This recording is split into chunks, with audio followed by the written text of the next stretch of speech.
Hi guys, so even before it launched, we knew that GB News was going to be a pro-Brexit outlet. Andrew Neil, who's head honcho there, has made it no secret that he's a Brexiteer and he has continued to support Brexit. Something I have to say about Andrew Neil is that many consider him to be an intellectual heavyweight. Others consider him a journalist among journalists. Now, don't get me wrong, his interviewing style is something that many in the media should actually try to emulate. But do not confuse a good interviewer with somebody who's intelligent. Andrew Neil's arguments for Brexit are no more sophisticated than your average Brexiteer down the pub. They're built on a lack of understanding of things like trade and international rules and regulations. He's one of those people who truly wishes to believe what he supported back in 2016 was a success, and he will do everything in his power to convince others, even if perhaps he doesn't truly believe it himself. Here he's talking about the UK-Australian trade deal. So let's hear what he had to say. Good evening, I'm Andrew Neil. We were told that they would take over 10 years to do. Okay, sorry to interrupt him so quickly. If you want to do something well, and can be applied to pretty much anything, it needs time and effort. You can sometimes do things very quickly and achieve their goal, but generally those things are not, they don't actually have a good result. In regards to the trade deal, generally it takes many years to do a trade deal.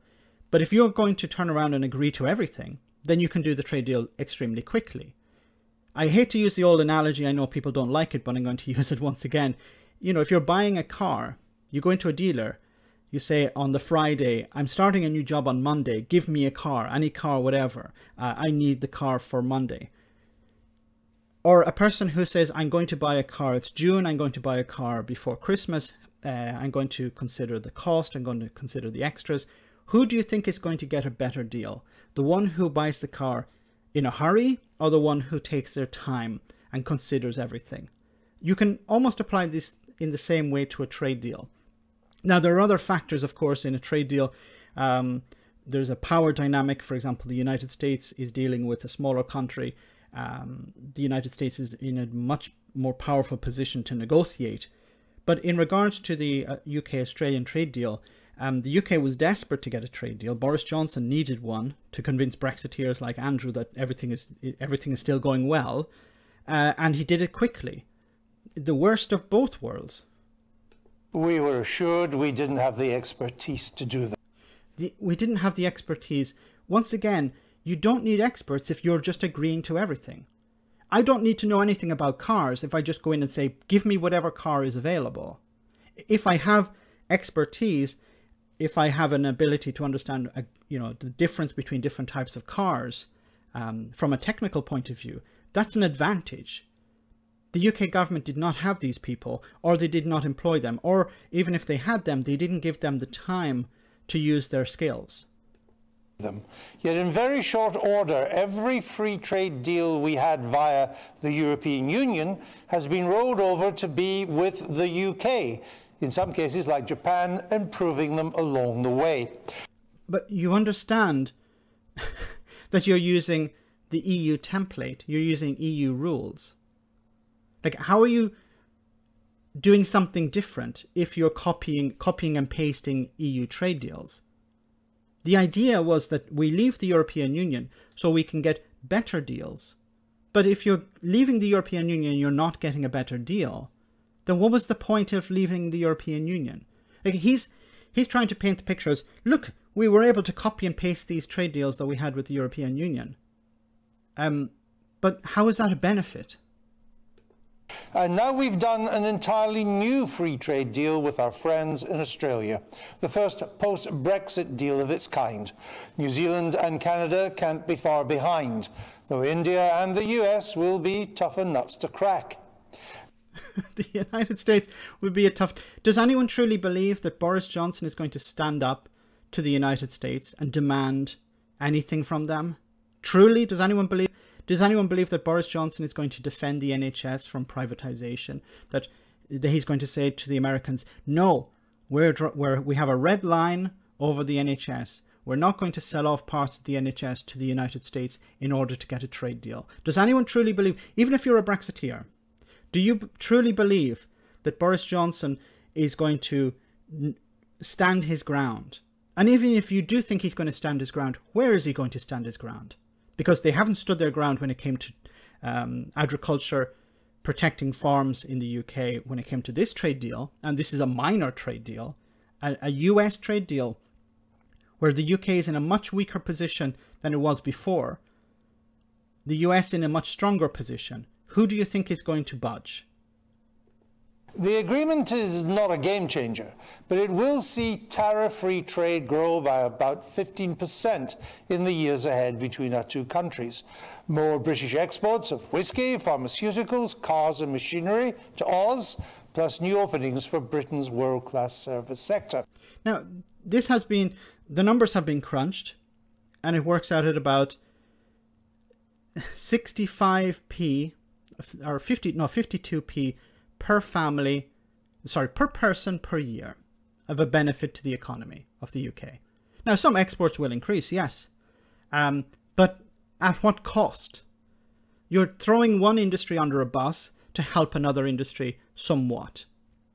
How is that a good a trade deal? Should be where you sell more than the other country. That's where you win, not where the other country is winning. Australia is coming out better out of this trade deal. And unfortunately, Andrew won't mention that. And cheaper wine, beef and lamb for us.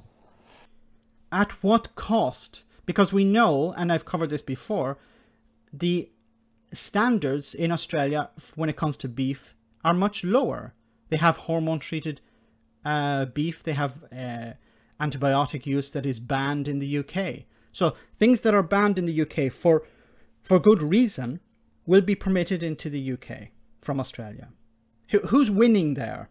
For Andrew, the UK is winning. Look, we're getting all this cheap hormone-treated beef. Yay! Of course, Andrew's not going to be eating it. Boris Johnson's not going to be eating it. Michael Gove will not be eating it. Who do you think will be eating it? The people who were convinced to vote against their own interests. British farmers are apprehensive, understandably, about this extra competition, but at the moment only 1% of Australian meat exports come to Britain. So there's plenty of scope for growth there, and for Oz meat still to remain a small part of our meat consumption. Then how is this? So he starts off his argument by saying, this is a great trade deal. We're going to be able to trade so much more. And then his argument after is, but don't worry that we don't actually trade very much at the moment, and that's not going to change. So then what was the point of the trade deal? It's like, we need to do this trade deal to expand our trade, but don't worry, our trade will not expand. Now, maybe I'm missing something. Maybe Andrew is speaking at a different wavelength, but to me that's a contradiction. Plus, the deal is phased in over 15 years, so there really should be plenty of time for British farming to adapt. Now this is the real kicker. British farm, it has 15 years to adapt. To adapt to what, Andrew? To lower standards? Do you want to turn the UK countryside into something like Australian outback? Is that the adaptation you're talking about? You see here that none of these arguments are actually intellectual. They're just the same type of arguments you'd hear from somebody down the pub. Adapt. Adapt in what way? To close down, is that what you mean? Not to actually sell meat anymore, to sell their produce anymore? Is that what you're talking about? Please, I'd love to know a bit more information about this adaptation he's talking about. Government has a duty to listen to farmers, of course, but it has a bigger duty to look after consumers who benefit from cheap, high-quality produce. Cheap, high-quality produce. Do you understand why I'm frustrated with people like this? Cheap, high quality. Now, unless you're talking about mobile phones, generally, cheap and high quality don't go together. Cheap, high quality meat. If it's cheap, there's a reason why it's cheap. It's mass produced, and we've seen, and I've covered this already before on the channel. In Australia, they're allowed to use pesticides that are illegal in Europe and the UK at the moment.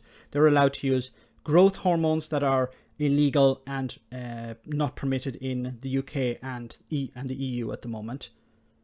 That's how it's cheap. Quality, how can you say it's high quality? He knows it's not high quality. He's lying to people. It's not high quality. But as I said before, Andrew Neil will not be eating it. It will be the poor and the working class who will be eating it. That's especially true of poorer families who spend a big proportion of their income on food. How dare you? How dare you, you piece of crap? I voted for something to reduce standards, to usher in low quality food for the poor and the working class. And look at me looking out for the poor and the working class by voting for something like this, voting for this Brexit. I'm not going to suffer the consequences of low quality meat. You will. And it's not just low quality meat, also other products that are imported from not just Australia, but from the United States, which will be later on, and South America. This is, how dare he turn around and say, I care about the poor and the working class because this trade deal will help them. He doesn't give a crap about them. When it comes to vested interests versus the interests of the people, a government which wants to hold on to the red wall would be wise to side with the people. What has that got to do with this? So the people of the red wall need to be fed low quality food, cheap low quality food. The deal also makes it easier for young Brits to get 2-year visas to visit Australia. And the age cap is lifted to 35, so I'll still be able to go. And you should go. It's a great country. This is hilarious, okay? So these people voted and campaigned and were delighted when freedom of movement for young people, freedom of movement in general, was ended with the European Union. Now, more young people would like to travel, and this is nothing to do with Australia. I'm not criticizing Australia. I have relatives in Australia, and they say it's a lovely place, and I'd love to visit Australia. But more and more young people want to travel to European countries. That was taken away from them, and now Andrew Neil is saying, "Look, we've introduced freedom of movement. Yay!" This is disgusting. These people, this old boomer, I'm sorry to be using that term, but he took away young people's freedom of movement to travel around Europe. And now he's saying, look, we've brought in freedom of movement. Look at what we're doing for you. You should be grateful. But perhaps the most important feature of this deal between age-old friends and allies is that for Britain, it opens the door to membership of the Trans-Pacific Partnership. That's an 8 or 9 trillion free trade area. That's in dollars, encompassing some of the fastest growing economies on the other side of the world. The other side of the world. Is he trolling here? Is he truly trolling us? Is he just saying, look, I'm going to make this video and I'm going to troll people who watch GB News. I'm going to, maybe Andrew Neil is not actually a Brexiteer. He's just, trolling people. He actually realized Brexit was a disaster, and this is all just a parody. I don't know. At the other side of the world, we're going to be able to trade with, and I've covered this before. We trade most with our neighbors. Canada trades mostly with the United States. Australia trades mostly with Asia, China, and other countries around there. The UK trades mostly with Europe. The UK does more trade with Belgium than it does with Canada. More trade with Belgium than it does with Australia or New Zealand or Japan. Or Japan, I might need to check that. But with the countries that he's talking about. Like, as I said, we do most trade with our neighbors. Now he's saying, look, we're going to be able to increase trade with these countries that are tens of thousands of miles away. And if America joins too, and it could under the Biden administration, we'd effectively get a free trade deal with the Americans thrown in. The problem with these people is that they think that Europe is static. They think the European Union just stays there and the European Union is not developing its own trade deals. Now, I said at the beginning, Andrew Neil is a good interviewer, but once again, his arguments are no more sophisticated than the average guy down the pub who, waves his fist and shouts, Brexit means Brexit, or we won, get over it. This is not a good trade deal for Britain. It's not a good trade deal for British farmers. It's not a good trade deal for British consumers. Yes, a bottle of wine will cost maybe 6 or 7p cheaper. Will be a 6 or 7p cheaper after this trade deal. But at what cost? As I said at the beginning, if you want a good trade deal, you need to invest time and effort. Boris Johnson is not the type of person to invest time and effort in anything. Let me know in the comment section, guys, what you think. As always, your comments are greatly appreciated. Thanks a lot. I want to say a big thank you to all of my patrons. You ensure that this channel continues to exist. I'm eternally grateful for all of your support. If you join Patreon, you will receive instant access to our Discord server, where we have both audio and video chats. You can chat with me and other patrons, where we discuss important and non-important issues. Becoming a patron per month costs about the same as a large coffee, so why not check it out?